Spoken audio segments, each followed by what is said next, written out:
I heard this thing recently that if you could pick between being given $1 million today or the opportunity to be born again with the same knowledge that you have today, what would you do? I know what I would do.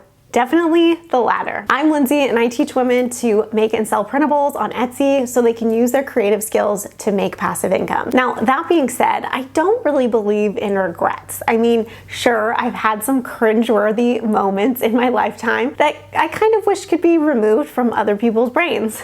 But at the same time, I know that I'm in the exact right place I'm supposed to be right now. Cringeworthy moments and all. That doesn't mean I can't help you to learn from my mistakes and teach you not to follow in my footsteps, especially in my business. So here's a few things I would do differently in my business if I started all over. The first thing is that I wish I started sooner.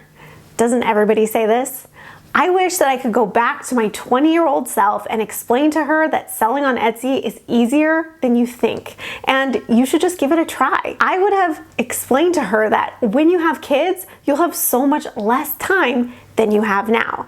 I'd explain to her that your GPA or the school you attended had nothing to do with how smart you are, and that you are capable of so much more. I would encourage myself that I was good enough to start, and that people with small businesses are just figuring it all out as they go. If I would have known all of that and had more confidence in myself and my abilities, I would have started so much sooner.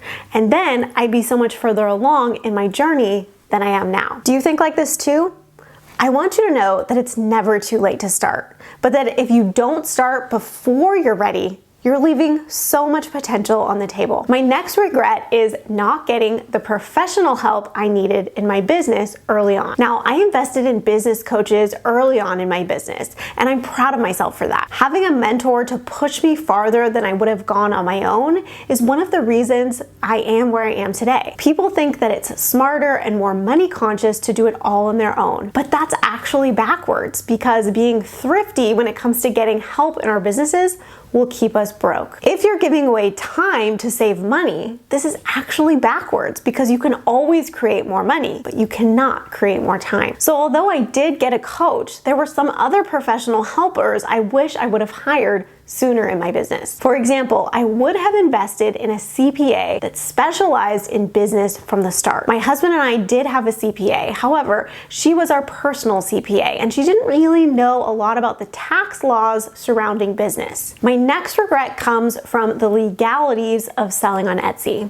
Now, I'm not gonna lie and say that I know all the laws and rules and follow them explicitly. The truth is, I try to do that and I try to be compliant, but sometimes we don't know what we don't know. However, I can say that there have been times that I knowingly did things in my business that weren't right, like selling copyrighted items, for example. I can't tell you how many people say things like, well, so many other people are selling these types of things on Etsy and online. Why can't I do it? I have said the same things, and I got caught several times, in fact. Mainly because I didn't realize what I was doing was wrong in some cases, but nonetheless, it was wrong. My point is that if you think that you are just a little shop and that is going to fly under the radar and not get caught selling branded items, then you will stay just that, a little shop. And being little doesn't even protect you.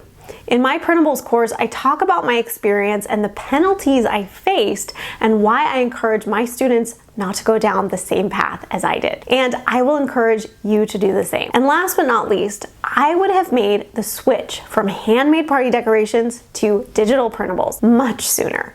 And the reason I didn't switch sooner is because I thought I would make mistakes. There's a trend I can see in all of these lessons I'm sharing with you today. And it's that most of these things that I did that I now regret were fear-based decisions. I was scared to get started. I was scared to invest money into my business to get professional help. I was scared to make the move from handmade party decorations to printables. And all because of fear. Fear that I didn't know what I was doing. Scared that I would fail. Worried I didn't know enough. I said to myself at every juncture, I'm not smart enough. I don't know enough. I don't know if this will work. So as I move forward in my business, I know now that if I'm saying any of the above statements, it's a telltale sign that I better go for it. And I better not wait another minute. So what I would do differently if I started over on Etsy is that I wouldn't let fear get in the way. I would tell that fear to go bleep itself. That's how I plan to be as I continue in my business.